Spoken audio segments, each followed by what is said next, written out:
Kapan ayah kembali? Aku membutuhkan tanda tangannya untuk melanjutkan proyek kita. Ethan mengaduk semangkuk sup di hadapannya, mencari potonggen-potonggen daging.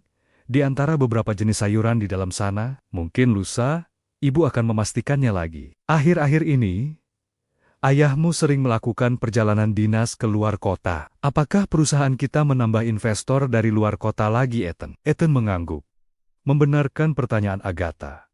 Ibunya, perusahaan kita sedang mengerjakan sebuah proyek yang lumayan.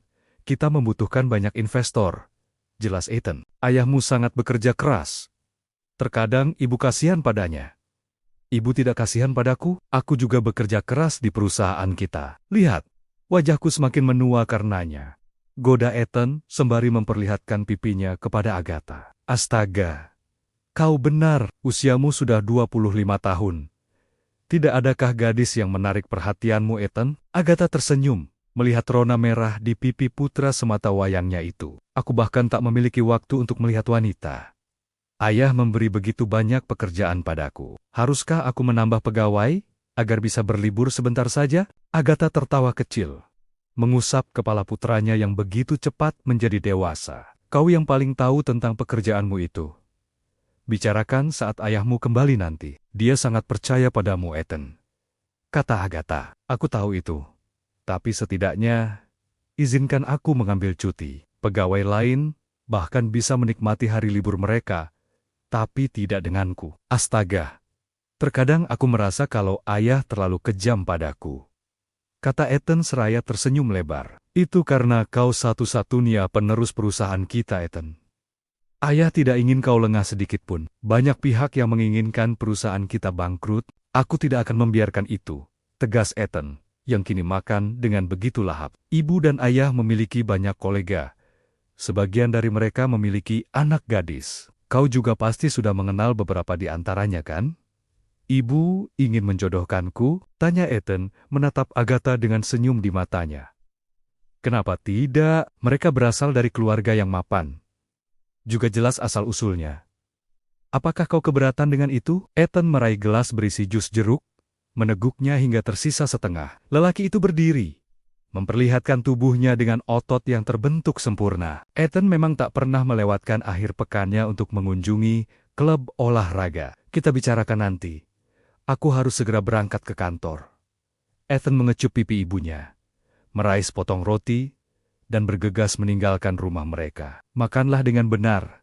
Jangan sampai kau stres karena pekerjaanmu, Ethan. Seru Agatha di belakang tubuh putranya yang mulai menjauh. Agatha menatap piring-piring yang masih menyisakan lauk di sana. Rasanya sudah lama ia tak duduk makan bersama suaminya. Dave, lelaki itu terlihat menghabiskan waktunya di perusahaan, seolah ia akan mati tanpa perusahaan itu. Memang benar, Dave telah bersusah payah untuk mendirikan perusahaannya di atas tanah milik Agatha. Tapi, perusahaan bukanlah segala-galanya. Bukankah hubungan mereka jauh lebih penting dari perusahaan? Agatha meraih ponselnya. Sejak semalam, Dave tak kunjung memberi kabar. Hati istri mana yang tak gelisah saat ia tak menerima pesan dari suaminya. Nada dering itu masih berbunyi. Cukup lama Agatha menunggu. Sampai pada akhirnya, ia menghela napas lega saat mendengar suara Dave di seberang ponselnya. Sayang, ada apa? Tanya Dave. Suaranya terdengar berat tak seperti biasanya. Kapan kau pulang? Ethan membutuhkan tanda tanganmu. Apakah kau sakit? Tanya Agatha cemas.